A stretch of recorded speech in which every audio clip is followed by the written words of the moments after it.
2047కి భారతదేశం ప్రపంచంలో అగ్రగామిగా కావాలి అని చెప్తున్నారు. ఎలా అవుతుంది అగ్రగామిలో? ఒక ప్రధాని కష్టపడితే అయిపోతుందా?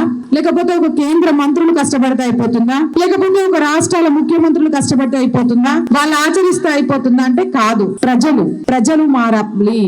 ప్రజలు ఆ దిశగా ఆలోచనలు చేయాలి.